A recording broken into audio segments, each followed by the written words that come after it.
Olá, nosso convidado de hoje dispensa apresentações. Um dos apresentadores de TV mais polêmicos da história da TV brasileira, hoje senador, um dos mais votados de Goiás em seu primeiro mandato. Não tem papas na língua, fala o que quer, o que pensa e por isso mesmo chegou aqui ao Congresso Nacional representando o povo goiano.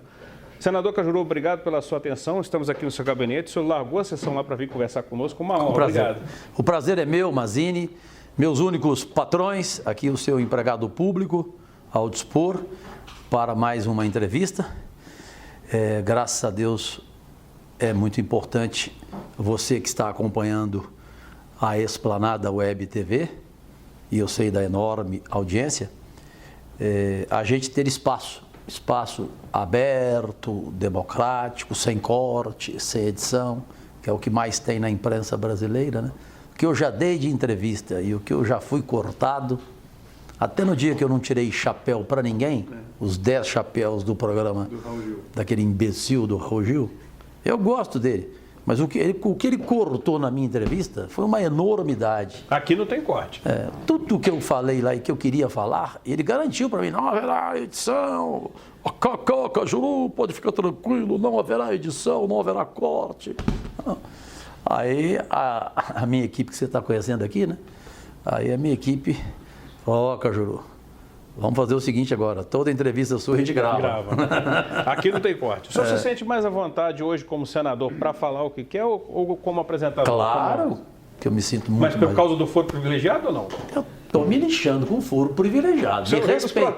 Dos processos me respeita, Mazini. Você já começou a entrevista me desrespeitando? Não, eu estou provocando.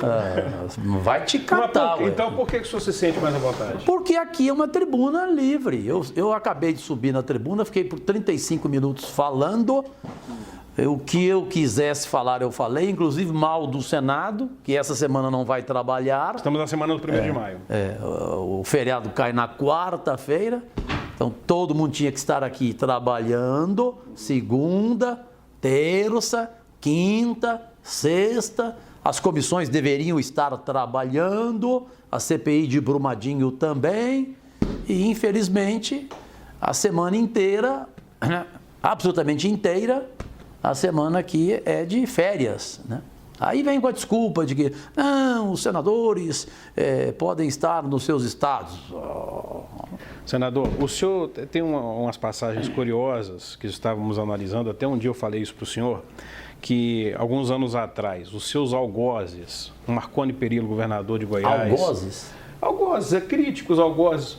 Marconi Perillo, não inimigos, né? Não inimigos, adversários. Até porque não há nenhum inimigo meu que tenha suficiente inteligência para me fazer então, vamos ter esse sentimento de ódio. Marconi Perillo, o ex-senador, o atual deputado federal e senador Aécio Neves.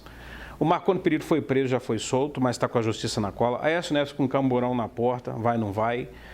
Marinho está preso, condenado nos Estados Unidos, dificilmente vai sair. Ricardo Teixeira não pode sair de casa. Ricardo Teixeira. Carlos Nussmann, não pode ser de casa. Carlos Nussmann do COB, que foi crítico dele também anos atrás. Todos ali te cercaram como jornalista e hoje o senhor está aqui como senador e esse pessoal com camburão na porta. Como é que o senhor se sente e me explica como é que está a relação com essas pessoas? Há processos ou não? Você lembra do escritor Jorge Luiz Borges? Jorge Luiz Borges. Borges, na altura da cegueira, ele enfrentou um pelotão de peronistas lá na Argentina que gritavam: morra Borges, morra Borges, morra Borges. Ele respondeu: desculpem, eu sou imortal. Então eu sou protegido por Deus, pela minha Nossa Senhora da Aparecida, que ali está, pelo meu guerreiro São Jorge, que ali está, pelas flechas de São Sebastião. Eu sou de 20 de janeiro de 1961. Então, eu sou muito protegido pela Dona Zezé lá de cima, porque as mães não morrem e quando elas vão para um outro plano, aí que elas protegem mais ainda seus filhos, eu penso assim. Isso é proteção, isso é justiça divina, como canta Tom Jobim. Aqui se faz, aqui se paga. Aqui se faz, aqui se paga. Aqui se faz, aqui se paga. E os que fizeram contra mim estão pagando, No de caso uma do- forma ou de outra. Não vou falar o Marconi, porque esse ali em Goiás é uma rixa muito grande com ele, mas no caso do Não é Aécio rixa, Neves, não é rixa, não. Eu só falei a verdade durante 20 anos em que ele esteve à frente do governo. do governo e de tudo. Ele era o dono de Goiás por 20 anos. O Aécio Neves já te procurou? Eu não cometi nenhuma injustiça com o Marconi Perillo. Tanto que ele nunca conseguiu me condenar. Tudo que eu falei dele, eu provei. Eu escrevi um livro quase todo contra ele e contra o Íris Rezende e nenhum dos dois me processou, o dossiê K. Porque tudo o que eu falei tinha prova documental ou tinha prova de testemunho. E o governador colocou a polícia, a PM, dentro da Universidade Federal atrás do senhor. Colocou para tomar livros dos estudantes aos tapas. Os estudantes eram agredidos conforme matéria feita pelo jornal Folha de São Paulo, na época, né? E a mesma polícia que fechou a Rádio K e que bateu em ouvintes e funcionários que ficaram em frente à Rádio K, a minha ex-Rádio K, na frente da Avenida Goiás. Agora veja como é que eu posso, como é que eu não posso ser apaixonado por Deus. A Rádio K também está voltando. Tudo que eu perdi, Entendi. a Rádio K estreia dia 1º de junho no futebol goiano. É a volta da Rádio K, é a notícia mais comentada lá em Goiás, porque a paixão do torcedor goiano com a Rádio K, com as feras do Cajuru, era algo emocionante. Fala de governo federal, o senhor acredita nesse governo? Está indo Acredito. bem, mal, cambaleante? Eu acredito, né? Vou continuar acreditando, porque tem muito político que fala acreditando, né? Eu vou continuar acreditando, vejo o Bolsonaro como um homem público bem intencionado, não rouba, não deixa roubar. Quem quiser roubar com o Bolsonaro vai se dar mal. Agora, penso que nesse primeiro trimestre vale uma reflexão profunda dele por erros primários. Quais, por exemplo? Exemplo 1, redes sociais. Eu calaria a boca dos filhos dele. Até porque eles, antes de acionarem suas bocas, normalmente não ligam seus cérebros. E o próprio presidente? Um deles, se é que o tem. Qual deles? Aquele lá do Rio que falou que o vice-presidente, O vereador. Hamilton Mourão, eu nem sei o que ele é, Hamilton Mourão, que ele era igual ao Jean Willis. Ou seja, você quis dizer o que, cara pálida? Que o vice-presidente da República é gay? O que você quis dizer? Ele é parecido com o Jean Willis, que é um gay assumido, né? E um sujeito bom, eu conheço, carinhoso, belíssimo filho, um bom amigo, porque tem muito gay que tem muito mais caráter do que um monte de homem por aí, né? Se fala homem, né? Então, essa questão de rede social, muitos erros primários, muita gente falando bobagem, e dentro do seu governo, falta de sintonia, falta de uma melhor Ministro comunicação. batendo cabeça. Hã? Ministro batendo cabeça. E falta de comunicação. E não pode, um começo de um governo com alta popularidade, você já ter demitido 2 em menos de 90 dias, né? Em 60 dias ele demitiu 2. E tem que demitir mais um. Qual deles? Qual cometeu o crime? Me fala Eleitoral. o senhor. O Você Marcelo Álvaro, do Turismo. Mazini, você é um belo jornalista. Não, mas aí o entrevistado aqui é o senhor. Sim, Só mas pra eu, falar. como o Jô Soares me ensinou, então, em Marcelo entrevista de Álvaro. vez em quando você devolve a pergunta. Estou devolvendo, Marcelo Álvaro. Até para ver se é bom jornalista mesmo, né? Porque se ele não soubesse, eu ia sacaneá-lo. Faço o dever de casa. Né? É do turismo, não é? É. O do turismo, é claro. Então, daqui a pouco serão 3. Então, isso é muita demissão para pouco tempo de governo, né? O senhor acredita que a reforma passa esse ano? A Previdenciária? Aqui no Senado? É promulgada esse ano? Senado com mais dificuldade. Câmara, eu já senti que passa. Passa. Senado com dificuldade? Então, Com será que dificuldade. fica para o ano que vem? Para o ano que vem tem eleição municipal. E daí? Mas, embora os senadores tenham um compromisso com o Estado, todo mundo some daqui. Hoje, por exemplo, que o senhor está aqui com a gente, tem 4 senadores, o senhor mais 3 no plenário. Mas, Mazini e senhoras e senhores da Esplanada Web TV, a gente tem que conversar com a população, com a sociedade. Será que ela hoje concorda com a aprovação da reforma da Previdência? Eu fiz uma enquete em tempo real, com aplicativo, ou seja, com a segurança da entrada de robôs, né, ou da entrada de pelotões políticos que são favoráveis ou não à reforma da Previdência, e blindando bem o meu seguidor, não no mau sentido, não na censura, cadastrando-o com título de eleitor, com zona eleitoral, e eu sabendo quem é cada um. Então, são 57 milhões de acessos mensais que eu possuo nas minhas 30 redes sociais. O placar está 52-48 contra. Ixi. A primeira enquete era a favor, diferente. O placar era de 51-49. Já virou. Agora mudou de 52 para 48%. Você acredita que isso vai ficar oscilando até o fim do ano aí, esse debate? Eu penso que sim. A pressão das ruas está chegando forte aqui. Está chegando por causa da camada mais carente da população Mas falta a brasileira. comunicação do governo também, explicar. Falta uma melhor comunicação e falta o poder do reconhecimento de erros. Há desacertos na reforma da Previdência e alguns graves. Os pontos negativos graves que prejudicam a população mais carente, desde os idosos, as pessoas especiais, aos trabalhadores rurais, Exatamente. urbanos. Tenho ouvido isso. A questão da capitalização, do FGTS, uma pessoa chegar com 66 anos de idade e receber R$400, né, o que é o famoso BPC. Suponhamos que a o reforma benefício. passe, que é importante. Esse ano, ano que vem. Qual outra pauta importante para esse governo? Para mim, urgentemente, a reforma tributária, depois a reforma política e depois a reforma de Estado. O senhor acredita que isso dá para fazer isso em 4 anos? Pelo menos a tributária ou política? Se quiser, dá. Se quiser, dá para fazer as 4. Né? Ele, presidente Bolsonaro, não está querendo a goela abaixo aprovar logo a reforma da Previdência? Então, por que ele depois não pode imediatamente iniciar a tributária, que é muito mais fácil, né, de obter êxito aqui no Congresso Nacional? Então, o porquê significa ponto de interrogação. Por quê? Deixa eu fazer uma pergunta a médio prazo para o senhor. Nesses primeiros 4 anos, dos 8 anos de mandato, senhor, qual a sua bandeira aí até a próxima legislatura? Eu tenho 268 projetos prontos. 268. 268. Nenhum outro senador tem, pode checar. Entregues à consultoria do Senado, eu tenho 46. Já entregues na mesa diretora, eu tenho 12. Bom, querido, o jardineiro passa aqui e me cumprimenta. Legal. Tem muito senador que o jardineiro cumprimenta e ele vira a cara.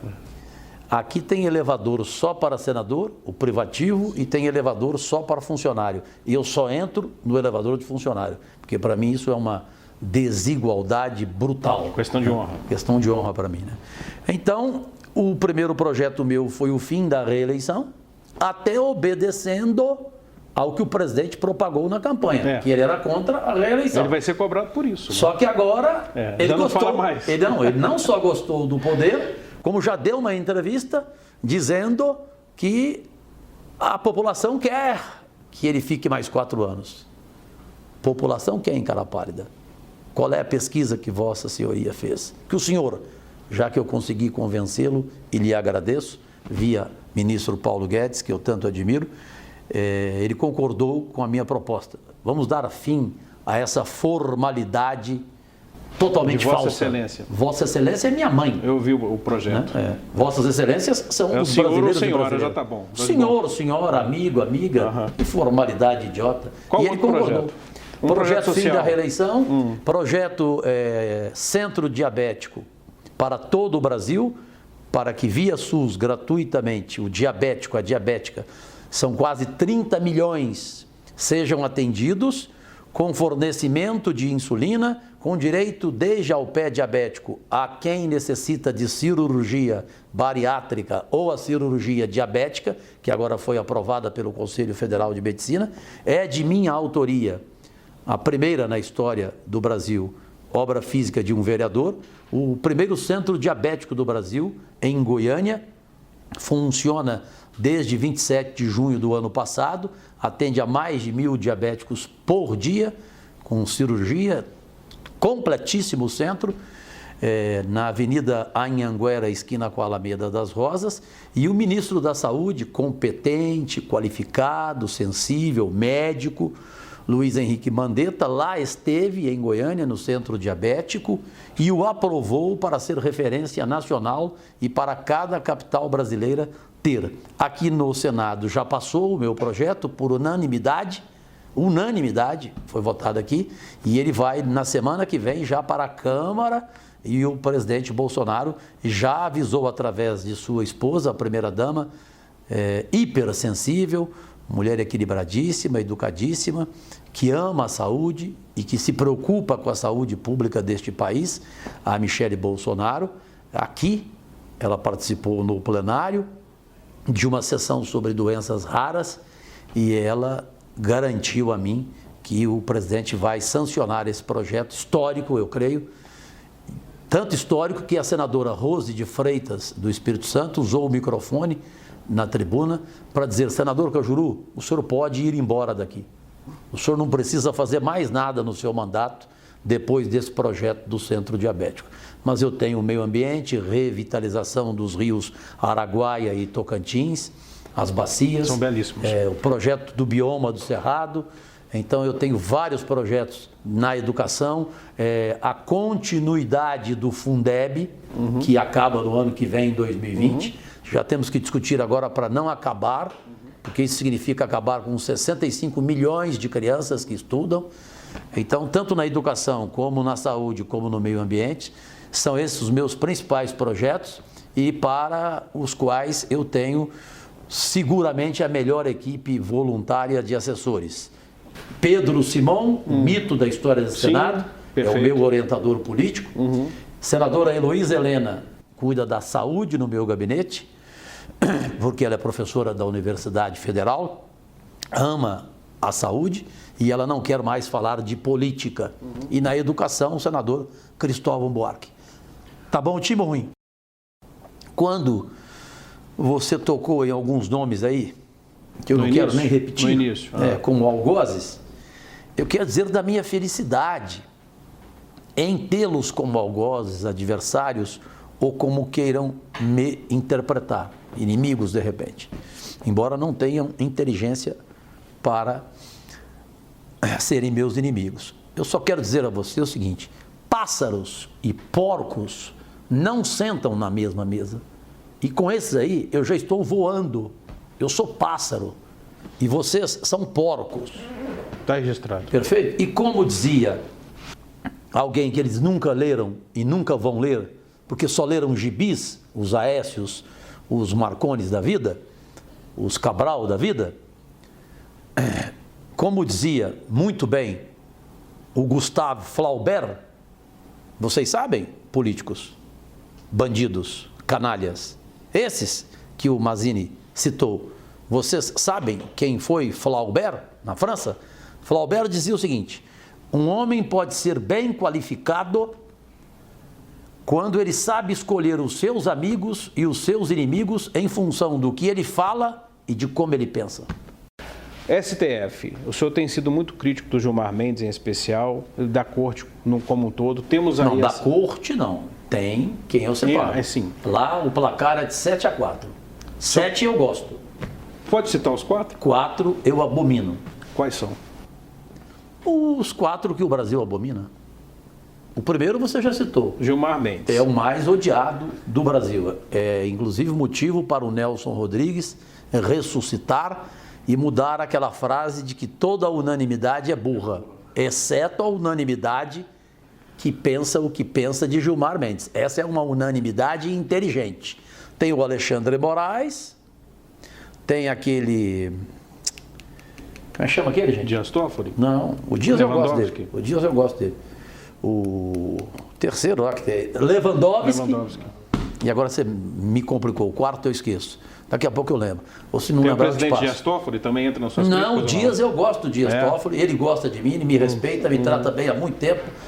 não é agora, depois que eu pedi a CPI da toga e que eu pedi o impeachment do Gilmar e do Alexandre, o Toffoli é porque não há motivos para chegar aqui e chamá-lo de corrupto, porque ele foi denunciado por um corrupto, bandido, que está na cadeia, que o deletou, que é o empreiteiro Marcelo Odebrecht, que disse que o Toffoli era amigo do pai dele.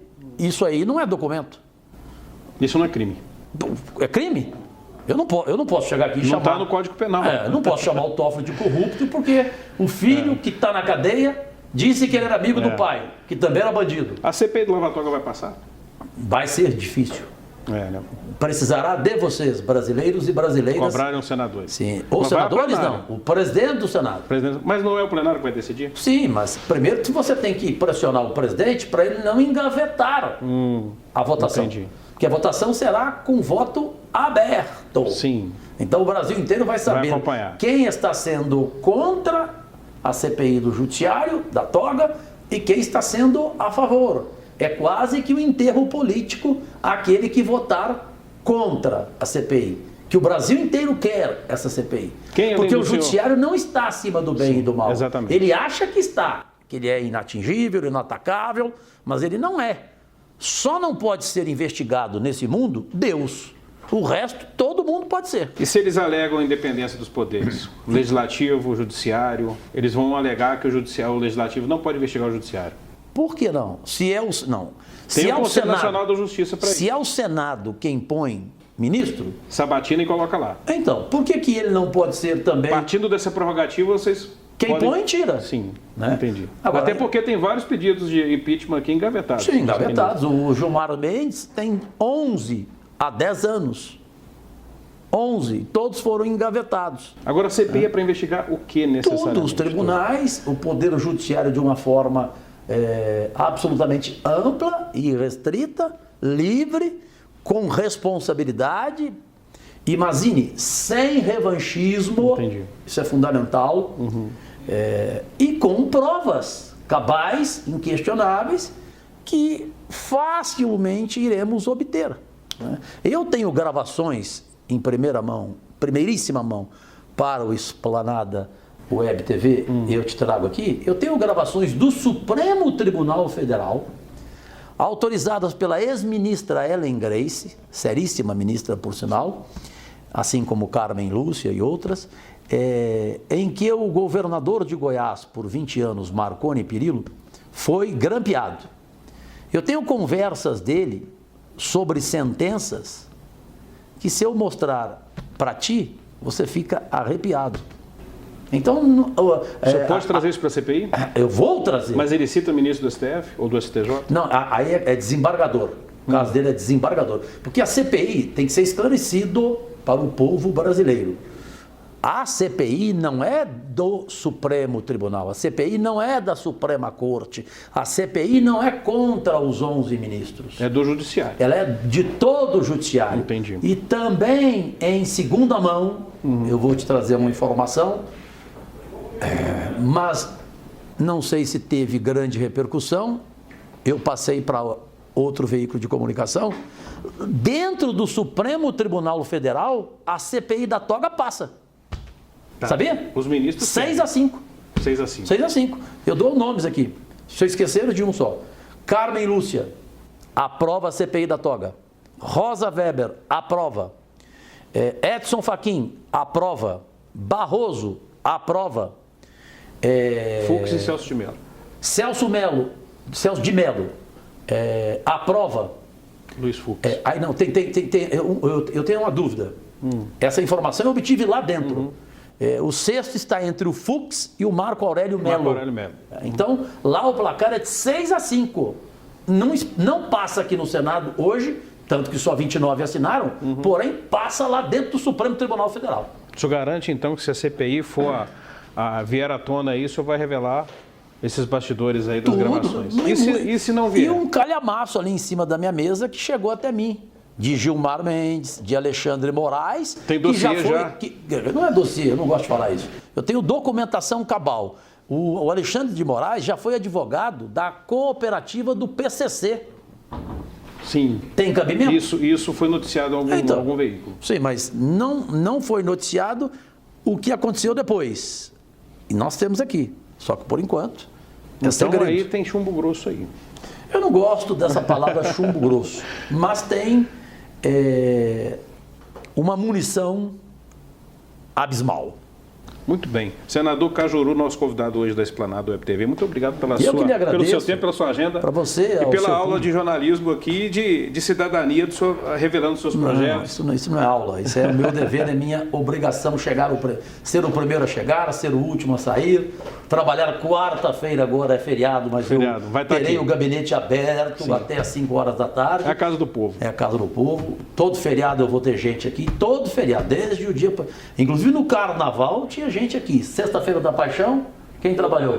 Hã? Eu estava aqui. E isso eu aprendi, sabe com quem? Com um ex-vereador de Goiânia, o melhor da história de Goiânia, que vai ser prefeito de Goiânia, só se ele não quiser. E se ele não quiser, eu vou dar tapa na bunda dele, igual a mãe dele já deu. Quem?